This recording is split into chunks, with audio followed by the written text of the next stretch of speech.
Hi everyone, this is Anam. Welcome to PhD jobs and admission. So आज के इस lecture में हम Maharashtra university of health science, इस यूनिवर्सिटी के पीएचडी प्रोग्राम, जैसे कि आपको पता है इस यूनिवर्सिटी के पीएचडी प्रोग्राम के लिए एप्लीकेशंस फॉर्म अभी भी ऑनगोइंग है। अब अभी भी एप्लीकेशंस फॉर्म को फिलअप कर सकते हो। और इस यूनिवर्सिटी का जो पीएचडी एंट्रेंस एग्जामिनेशन है, ये आपका 30th एंड 31st ऑफ अगस्त 2022 को कंडक्ट करवाया जा रहा है। यानी अगर आप यहाँ से अगर आप टाइम देखते हो तो आपके एग्जामिनेशन के लिए एग्जैक्टली 2 मंथ रिमेनिंग है। तो इन 2 मंथ्स में आपको किस तरीके से प्रिपेयर करना है, प्रिपरेशन कैसी होनी चाहिए आपकी, ये सारी चीज़ें हम आपको हमारे कोर्स में बताएंगे। आपको पता ही, आपका जो पीएचडी एंट्रेंस एग्जामिनेशन होता है उसका आपका पेपर पैटर्न कुछ इस तरीके से होता है कि आपका जो पेपर होता है वो 2 पार्ट्स में डिवाइडेड होता है, paper 1 and paper 2। So paper 1 में 50% एमसीक्यूज आपको पूछा जाता है, research methodology and journal aptitude मतलब मैथमेटिकल टॉपिक्स होते हैं, जो कि होता है आपका रीजनिंग, आपका डेटा इंटरप्रिटेशन, मैथमेटिकल रीजनिंग से आपका पेपर 1 होता है। और पेपर 2 आपके सब्जेक्ट से रिलेटेड होता है, जो कि आपका स्पेसिफिक सब्जेक्ट होता है। यानी जिस भी सब्जेक्ट में आप रिसर्च कर रहे हैं, कोई आयुर्वेदा, कोई होम्योपैथी, कोई यूनानी, तो वो आपका पेपर 2 होगा। और पेपर 1 जो होता है हर एक कैंडिडेट्स के लिए कॉमन होता है, जो कि होता है research methodology and journal aptitude, जैसे कि मैंने आपको बताया।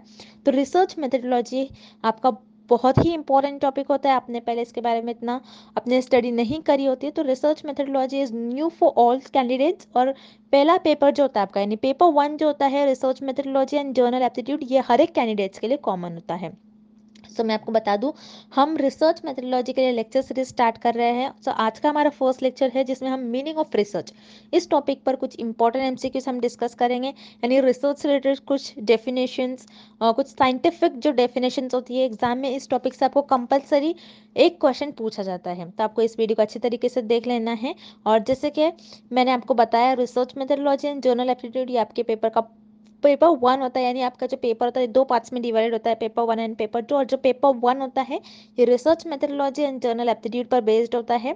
तो research methodology and journal aptitude ये कॉमन होता है हर एक कैंडिडेट्स के लिए, हर एक कैंडिडेट्स के लिए सेम होता है।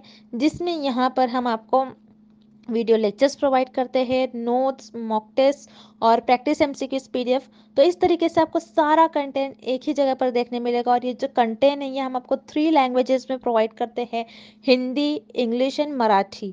सो यहाँ पर आपको तीनों भी लैंग्वेज में स्टडी मटेरियल देखने मिलेगा। और हम आपको गारंटी देते हैं, हम आपको पास करवाने की गारंटी देते हैं, क्योंकि हम आपको इस तरीके से गाइड करते हैं कि हम आपको इस यूनिवर्सिटी के पीएचडी एंट्रेंस एग्जामिनेशन में पास करवा देंगे।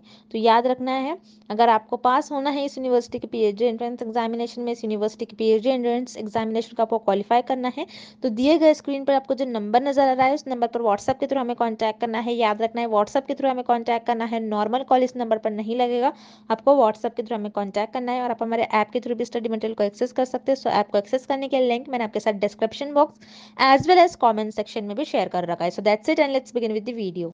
जैसे कि मैंने आपको प्रीवियस स्लाइड में बता दिया कि हमारे कोर्स से रिलेटेड, सो यहाँ पर हम शॉर्ट में मैं आपको डिटेल में बता दूँ। जैसे कि मैंने आपको बता दिया, रिसर्च मेथोडोलॉजी पर हम आपको कंप्लीट कोर्स प्रोवाइड करते हैं, जैसे वीडियो लेक्चर्स है, थ्योरी और एमसीक्यूज दोनों वीडियो लेक्चर्स हम आपको प्रोवाइड करते हैं। थ्योरी से आपके कॉन्सेप्ट्स को हम बिल्ड करवाते हैं, और उसी के साथ साथ एमसीक्यूज से हम आपको सारे ट्रिक्स बताते हैं कि आपको किस तरीके से ट्रिक्स यूज़ कर एमसीक्यूज को सॉल्व करना है। नोट्स काफ़ी सिंपल लैंग्वेज में नोट्स है। नोट्स में हमने ऐसे पॉइंट्स भी कवर कर रखे हैं जो कि आपके इंटरव्यू में आपके लिए बहुत हेल्पफुल होंगे। उसी के साथ साथ मॉक टेस्ट से आपकी प्रैक्टिस होती रहती है, आपको पता लगता है कि आपकी कितनी प्रिपरेशंस हुई है, कितनी और आपकी प्रिपरेशंस बाकी हैं। एंड 1500+ एमसीक्यूज रिविजन पीडीएफ, जिसमें इस पीडीएफ में हमने 1500 से भी ज़्यादा इंपॉर्टेंट एमसीक्यूज कवर कर रखे जो कि सेंट्रल और गवर्नमेंट यूनिवर्सिटी में पूछे ही गए थे। तो आपको ज़्यादा से ज़्यादा हमारे इस कंटेंट से ही क्वेश्चंस पूछे जाएंगे। जैसे कि मैंने आपको बता दिया, 100% गारंटी के साथ कंटेंट हम आपको प्रोवाइड करते हैं। सो आपको सारी आपकी पास करने की रिस्पॉन्सिबिलिटी हमारी होती है। तो आपको ज़्यादा टाइम वेस्ट नहीं करते हुए आपकी प्रिपरेशंस को स्टार्ट करनी है। स्क्रीन पर दिए गए नंबर पर आपको व्हाट्सएप के थ्रू हमें कॉन्टैक्ट करना है, नॉर्मल कॉल इस नंबर पर नहीं लगेगा, याद रखिएगा, व्हाट्सएप के थ्रू हमें कॉन्टैक्ट करना है। और आप हमारे ऐप के थ्रू भी स्टडी मटेरियल को एक्सेस कर सकते हो। सो ऐप को एक्सेस करने की लिंक मैंने आपके साथ comment section as well as description box में भी प्रोवाइड कर रखी है, जिससे कि आप 1 क्लिक में ही वहाँ से हमारे ऐप के पर 1 क्लिक पर से ही हमारे स्टडी मटेरियल को एक्सेस कर पाओगे। सो that's it and let's begin with the video. Question, the best meaning of research is. इस क्वेश्चन में हमें रिसर्च की डेफिनेशन फाइंड आउट करनी है। जैसे कि हम रिसर्च मेथोडोलॉजी पढ़ रहे हैं, तो हमें रिसर्च की डेफिनेशन क्या होती है ये पता होनी चाहिए। ओके, अब हम ऑप्शंस देखते हैं। पहले हम ऑप्शन सी देखेंगे, search for universal truths of life. So इसे हम कहते हैं स्पिरिचुअलिटी। अब स्पिरिचुअलिटी होता क्या है, जैसे ऐसे questions, where we will go after we die, why have we come to the world, हम इस दुनिया में क्यों आए हैं, उसे हम कहते हैं स्पिरिचुअलिटी। अब स्पिरिचुअलिटी रिसर्च नहीं होती है, दैट्स व्हाई यहाँ पर आपका ऑप्शन सी इनकरेक्ट हो जाएगा। देन आपको ऑप्शन बी गिवन है, arriving at generalisations based on observe data. इस स्टेटमेंट को हम कहते हैं डेटा एनालिसिस। तो डेटा एनालिसिस ये आपके रिसर्च प्रोसेस का एक पार्ट होता है। ओके, अब रिसर्च प्रोसेस क्या होता है, जिसमें आप फर्स्ट स्टेटमेंट डेटा को कलेक्ट करते हो, देन उस डेटा को एनालाइज करते हो, ऑब्जर्व करते हो, और आपके ऑब्जर्वेशंस पर बेस्ड और आपके एनालिसिस पर बेस्ड आप कुछ कंक्लूजन देते हो। बट यहाँ पर आपको ऑप्शन बी जो गिवन है, this is a part of research process, ये रिसर्च की डेफिनेशन नहीं होगी। दैट्स वाई यहाँ पर आपको ऑप्शन बी भी इनकरेक्ट हो जाएगा। देन आपको ऑप्शन ए गिवन है, adoption of scientific method for creation and application of knowledge। तो यहाँ पर साइंटिफिक वर्ड बहुत इंपॉर्टेंट है कि आपकी जो रिसर्च होती है, आपको रिसर्च में साइंटिफिक मेथड्स यूज करने चाहिए, आपकी रिसर्च साइंटिफिक वे में आपको परफॉर्म करनी चाहिए। देन इसी सेंटेंस का नेक्स्ट पार्ट है creation and application of knowledge. So आप क्या करते हो रिसर्च में, न्यू नॉलेज क्रिएट करते हो, न्यू थ्योरी क्रिएट करते हो, और उसी नॉलेज का यूज करते हो और कोई प्रैक्टिकल लाइफ में उस प्रॉब्लम को सॉल्व करते हो। ओके, जैसे फॉर एग्जाम्पल कोविड डिसीज के अगेन रिसर्चर ने वैक्सीन डेवलप किया। ओके, सो रिसर्चर ने क्या किया, कोविड डिजीज के अगेंस्ट न्यू नॉलेज पहले डेवलप करी होंगी, न्यू नॉलेज दिया होगा, न्यू थ्योरी डेवलप करी होंगी, उसी नॉलेज का यूज कर इस वैक्सीन को फॉर्म किया होगा, इस वैक्सीन को बनाया होगा। तो रिसर्चर ने क्या किया, यहाँ पर पहले नॉलेज क्रिएट करा और उसी नॉलेज का यूज कर इस प्रैक्टिकल प्रॉब्लम को सॉल्व किया। सो रिसर्च आपकी साइंटिफिक होनी चाहिए, और रिसर्च में हम न्यू नॉलेज और उस नॉलेज का यूज कर हम कुछ प्रैक्टिकल लाइफ में उस प्रॉब्लम को सॉल्व करते हैं। तो ये आपकी हो जाएंगी द डेफिनेशन ऑफ रिसर्च। अब रिसर्च में आपको 3 वर्ड्स याद रखने हैं from exam point of view, this 3 words are very important. First point is, आपकी रिसर्च साइंटिफिक होनी चाहिए। देन सेकेंड, आपकी जो रिसर्च होती है वो सिस्टमैटिक होनी चाहिए, मीन्स आपको आपकी रिसर्च में कुछ स्टेप्स, कुछ प्रोसेस फॉलो करना होता है, आप रैंडमली कोई भी स्टेप को परफॉर्म नहीं कर सकते हो। तो आपकी रिसर्च सिस्टमैटिक होनी चाहिए। Then third is objective, means आपकी रिसर्च का एम क्या है, आप रिसर्च क्यों करना चाहते हो, गोल क्या है रिसर्च का। ओके, इसलिए आप ऑब्जेक्टिव परफॉर्म, आपकी रिसर्च क्या होनी चाहिए, आपको आपकी रिसर्च का ऑब्जेक्टिव पता होना चाहिए कि एम क्या है। अगर आप जो आप रिसर्च कर रहे हो, उस रिसर्च से जो रिजल्ट्स आ रहे हैं, वो रिजल्ट्स क्या कोई प्रैक्टिकल लाइफ में हम अप्लाई कर सकते हैं, क्या लोगों के लिए वो बेनिफिशियल है। इसलिए हम रिसर्च हमारी ऑब्जेक्टिव वे में होनी चाहिए। First is scientific and the second word is systematic and third is objective. अगर आपको एग्जाम में ऐसे वर्ड्स में से कोई एक वर्ड दिखता है डेफिनेशन ऑफ रिसर्च में, दैट मीन्स वो आपकी डेफिनेशन हो जाएगी। दैट्स व्हाई यहाँ पर आपका करेक्ट ऑप्शन हो जाएगा option A, adoption of scientific method for creation and application of knowledge. Next question, Which one of the following statements is not correct? इस क्वेश्चन में हमें फाइंड आउट करना है कि कौन सा स्टेटमेंट करेक्ट नहीं है अबाउट रिसर्च। ओके, अब हम ऑप्शंस देखते हैं। Option A, any person can do research. तो यहाँ पर आपका ऑप्शन ए करेक्ट हो जाएगा, बिकॉज कोई भी रिसर्च परफॉर्म कर सकता है, चाहे वो डॉक्टर हो, टीचर हो, इंजीनियर हो, स्टूडेंट्स हो, कोई भी रिसर्च को परफॉर्म कर सकता है। जैसे फॉर एग्जाम्पल एक टीचर है, टीचर अपनी क्लास में बच्चों को कुछ कॉन्सेप्ट समझा रही है और बच्चे उस कॉन्सेप्ट को समझ नहीं पा रहे, सो टीचर क्या कर लेगी, अपना टीचिंग मेथड चेंज कर लेगी। Okay, teaching method teacher change कर लेगी जिससे बच्चे उस कॉन्सेप्ट को इजीली अंडरस्टैंड कर पाए। तो टीचर ने यहाँ पर क्या किया, टीचर ने रिसर्च परफॉर्म किया। ओके, सो ये भी एक टाइप का रिसर्च हो गया। So any person can do research, this is correct about research. Then आपको ऑप्शन बी गिवन है, रिसर्च में बी विदाउट हाइपोथेसिस। सो इस स्टेटमेंट में आपके लिए एक न्यू वर्ड है हाइपोथेसिस। हाइपोथेसिस होता क्या है, हाइपोथेसिस ये एक टेंटेटिव स्टेटमेंट होता है जो रिसर्चर के अजम्पशंस और गेसेस पर बेस्ड होता है और इसी अजम्पशन और इसी गेसेस को रिसर्चर अपने रिसर्च में टेस्ट करते हैं। जैसे फॉर एग्जांपल एक ड्रग है और रिसर्चर को ये देखना है कि ये पर्टिकुलर ड्रग इस पर्टिकुलर डिसीज को क्योर कर रहा है या नहीं। तो रिसर्चर का अजम्पशन क्या होगा इस केस में कि हो सकता है शायद ये ड्रग इस डिसीज को क्योर करे। सो रिसर्चर का एक अजम्पशन है, रिसर्चर का मानना है, बस इसी मानने को, इसी अजम्पशंस को रिसर्चर अपने रिसर्च में टेस्ट करते हैं और उसे हम कहते हैं हाइपोथेसिस। अब कोई कोई रिसर्च ऐसी होती है जिसमें हाइपोथेसिस की जरूरत नहीं होती है, जैसे एक्सप्लोरेटरी रिसर्च होती है उसमें हाइपोथेसिस की जरूरत नहीं होती है। अब हम नेक्स्ट आने वाले लेक्चर्स में देखेंगे एक्सप्लोरेटरी रिसर्च क्या होता है। अब इस क्वेश्चन के लिए हम बस इतना देखेंगे कि ऐसे रिसर्च जो होती है विदाउट हाइपोथेसिस भी होती है। जैसे फॉर एग्जांपल मुझे देखना है, मुझे स्टडी करना है बटरफ्लाइज के बारे में कि बटरफ्लाइज के आईज कैसे होते हैं, उनके कलर्स कैसे होते हैं, उनके विंग्स कैसे होते हैं, उनके मूवमेंट कैसे होते हैं। सो बस मैं क्या कर रही हूँ, मेरा नॉलेज एक्सपांड कर रही हूँ और मैं कोई एरिया को एक्सप्लोर कर रही हूँ। सो यहाँ पर मुझे हाइपोथेसिस की तो कोई जरूरत नहीं है, मैं बस अपनी नॉलेज को इंक्रीज कर रही हूँ। सो इस केस में क्या होता है, रिसर्च में कभी कभार हाइपोथेसिस की जरूरत नहीं होती है। दैट्स वाई यहाँ पर आपका ऑप्शन बी भी करेक्ट हो जाएगा। देन ऑप्शन सी आपको गिवन है research is not always systematic, means research always systematic नहीं होती है, इसका मतलब है। बट हमने देखा था research must always be systematic, research systematic होनी ही चाहिए। अगर आपकी रिसर्च सिस्टमैटिक नहीं होती है तो आपकी रिसर्च इनवैलिड हो जाएगी। सिस्टमैटिक मीन्स व्हाट, आपको प्रॉपर स्टेप्स स्ट्रक्चर परफॉर्म करना होता है, आपको रैंडमली कोई भी स्टेप्स आप रिसर्च में परफॉर्म नहीं कर सकते। ओके, सो यहाँ पर आपका ऑप्शन सी इनकरेक्ट हो जाएगा, this is not correct about research. और हमें क्वेश्चन में भी यही फाइंड करना है which is not correct about research. That's why आपका यहाँ पर करेक्ट ऑप्शन हो जाएगा option C. Next question, research is related with, इस क्वेश्चन में हमें फाइंड आउट करना है कि कौन सा ऑप्शन कनेक्टेड है और लिंक्ड है विद रिसर्च। ओके, अब हम ऑप्शंस देखते हैं। Option A discovery of new idea. तो यस, रिसर्च में रिसर्चर न्यू आइडिया डिस्कवर कर कर कोई चीजें डेवलप करते हैं। जैसे फॉर एग्जांपल कंप्यूटर्स है, computers, laptop, TV, mobile phones. तो ये सारे रिसर्चर ने क्या किया, अपने आइडियाज के थ्रू इन सारी चीजों को डेवलप किया। दैट्स वाई यहाँ पर आपका ऑप्शन ए करेक्ट हो जाएगा, research is related with discovery of new idea. Then आपको ऑप्शन बी गिवन है, solution of a problem. Yes, research में रिसर्च हमें हेल्प करता है कोई भी प्रॉब्लम का सोल्यूशन फाइंड आउट करने में। जैसे हमारे लिए एक बड़ी प्रॉब्लम थी जो कि है आपकी कोविड-19 डिसीज। कोविड-19 के अगेंस्ट रिसर्चर ने वैक्सीन डेवलप किया। ओके, सो ये एक प्रॉब्लम थी और उस प्रॉब्लम का रिसर्चर ने वैक्सीन डेवलप कर उस प्रॉब्लम का सोल्यूशन फाइंड आउट किया। सो रिसर्च में हम कोई भी प्रॉब्लम का सोल्यूशन फाइंड आउट करते हैं। दैट्स व्हाई आपका ऑप्शन बी भी करेक्ट हो जाएगा। देन ऑप्शन सी आपको गिवन है, इन्वेस्टिगेशन ऑफ अ प्रॉब्लम।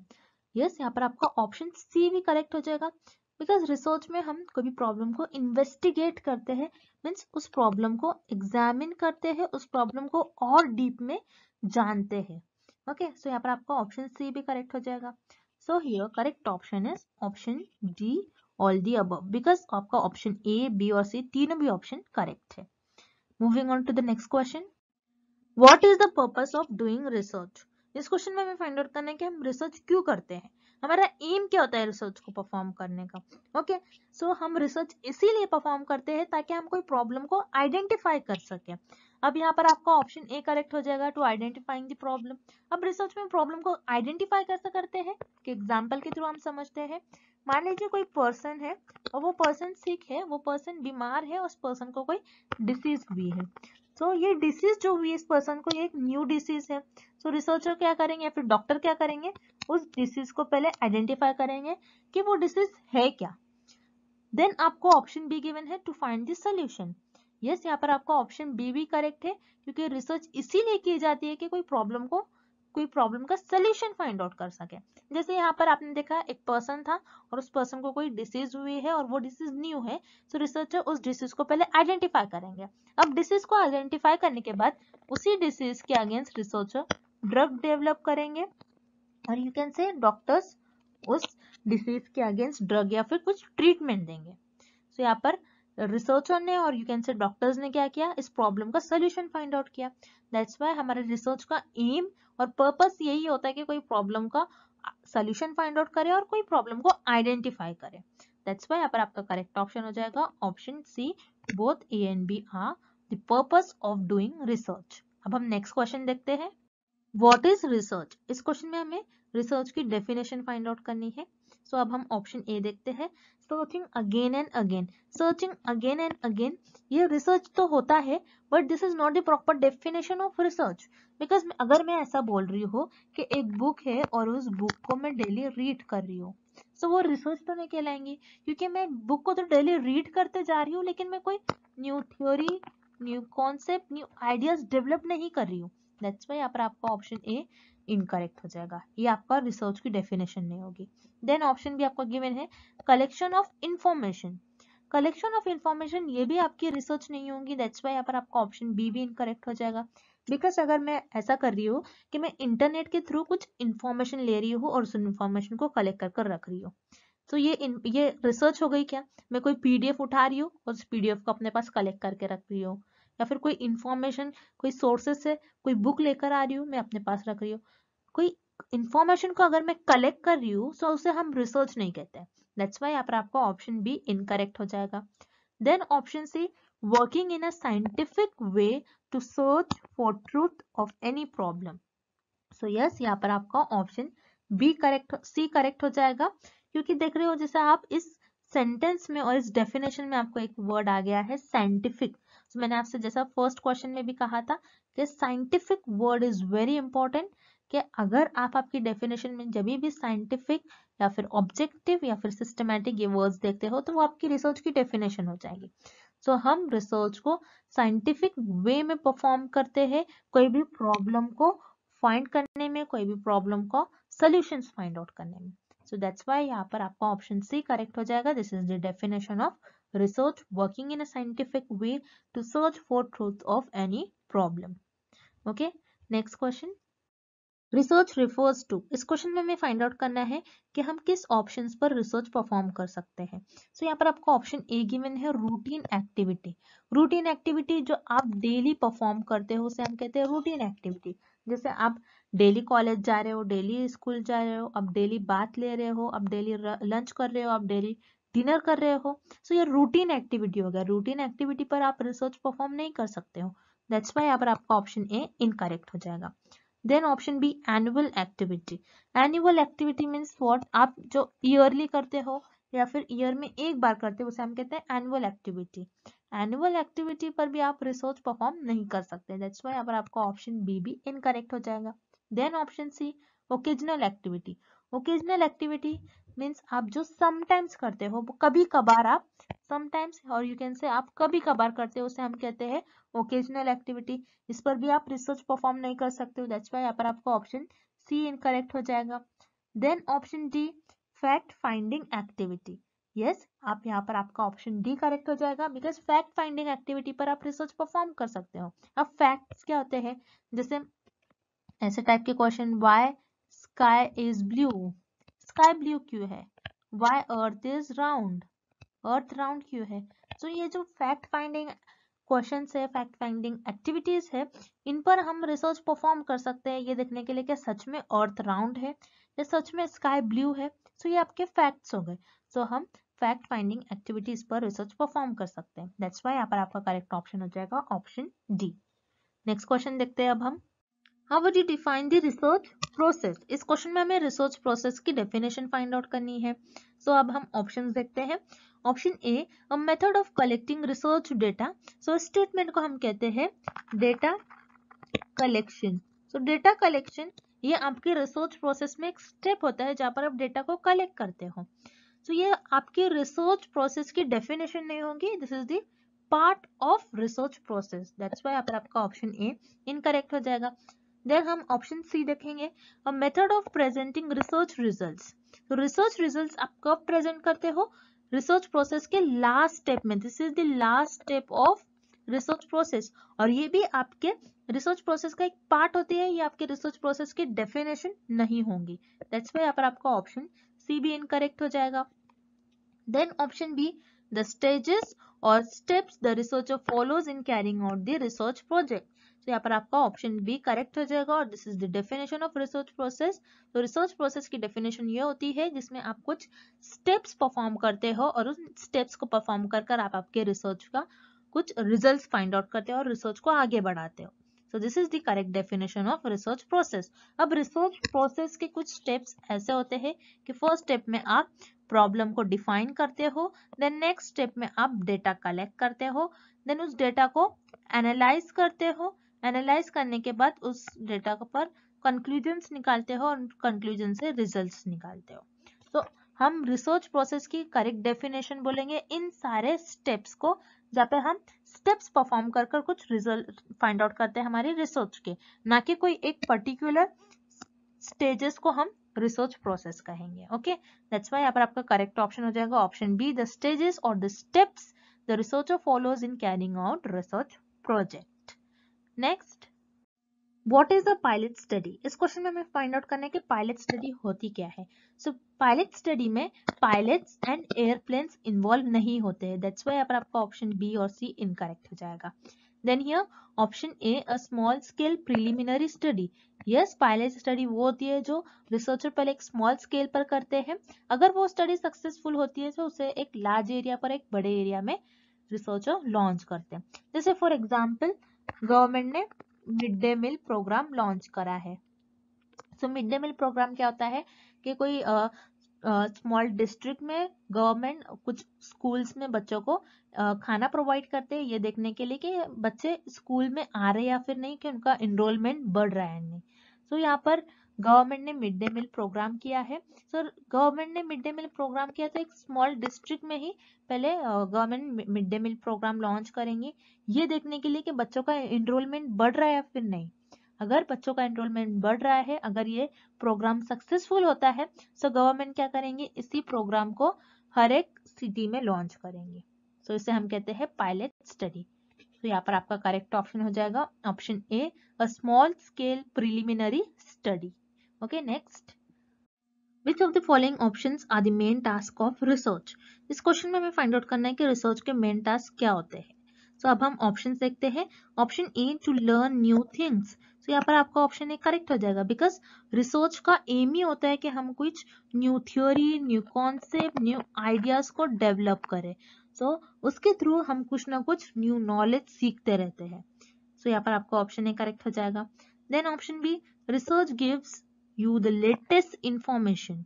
सो यहाँ पर आपका ऑप्शन बी भी करेक्ट हो जाएगा, बिकॉज जैसा हम देखते हैं कंप्यूटर्स में न्यू न्यू लैंग्वेजेस आते हैं, मोबाइल्स में कुछ प्रोग्राम्स आते हैं, कुछ एप्स आते हैं। तो जब भी कोई न्यू थिंग्स डेवलप होती है, सो उसके थ्रू रिसर्च है या फिर हम लोग कुछ ना कुछ न्यू इंफॉर्मेशन, लेटेस्ट इंफॉर्मेशन सीखते रहते हैं। So research give us the latest information, ये भी करेक्ट हो जाएगा।